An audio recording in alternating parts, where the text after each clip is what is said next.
let's get in positions, everyone. Camera 1 into a 2-second pre-roll. Camera 1, track left. Open lock. Watch your focus, Challenge. We're on the air. Kids wanna know. Kids wanna know. Kids wanna know. You know, last night I was watching one of my favorite movies, Willy Wonka and the Chocolate Factory, and I thought to myself, you know, I wonder how they do make all that candy. Well, I went to a local place in Fairfield, California that makes Jelly Bellies, like little jelly beans, and we're going to show you today just how they're made. Some people may compare the Jelly Belly factory to Willy Wonka and the Chocolate Factory, but you won't find any Oompa Loompas here. Just men and women working hard to create these colorful treats. Now, they were first invented back in 1976, but became very popular when a certain president began eating them to stop his smoking habit. And how do we feel about smoking? Stop, don't. Thank you. Unlike Mr. Wonka, who kept his candy-making process a secret, we were invited to see how it's done. It may look complicated, but it's actually very simple. Now, let's see. Someone has to turn on the factory first.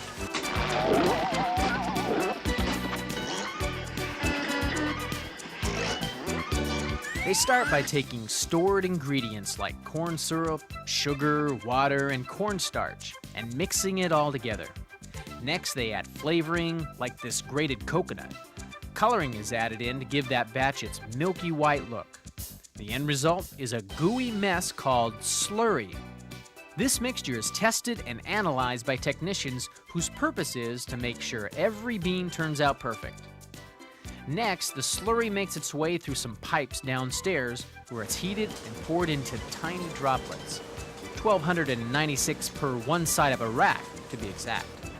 The other side of the rack are dried droplets, or Jelly Belly centers from the day before. The whole process takes from 7 to 10 days, because the beans are left to dry and harden after each stage.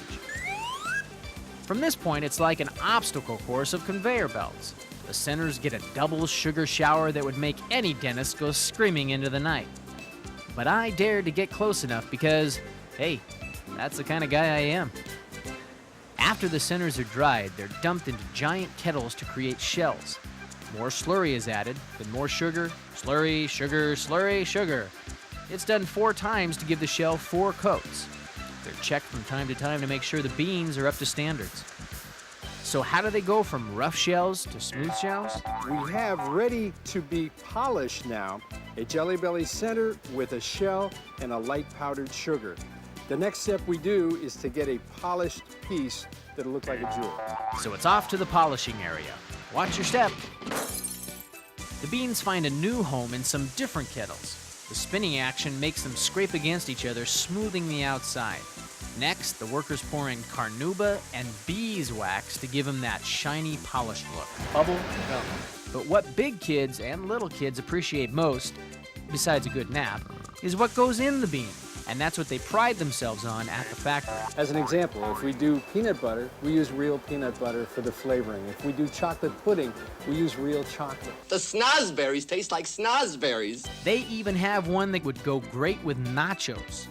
But would you snack on jalapeno? We literally can watch people eat those and get the expression about 15 seconds after they start chewing it that something unusual is going on in the esophagus. It's just a little warm, you know? But it's kind of like salsa. It has a little surprise. A lot of fun. Believe it or not, they can make up to 40 million Jelly Bellies a day. That's enough to circle the world 2.5 times. That's probably more than you and I will need in our lifetime. And every one of them has to go through this big spinning machine. What it does is separate the perfect beans from the not-so-perfect beans. But I'll talk about those later. See, they have to be exactly 5/8 of an inch long and 1/4 of an inch wide. So they have to go through several checks by machine and the human eye to make sure the color and size are just right.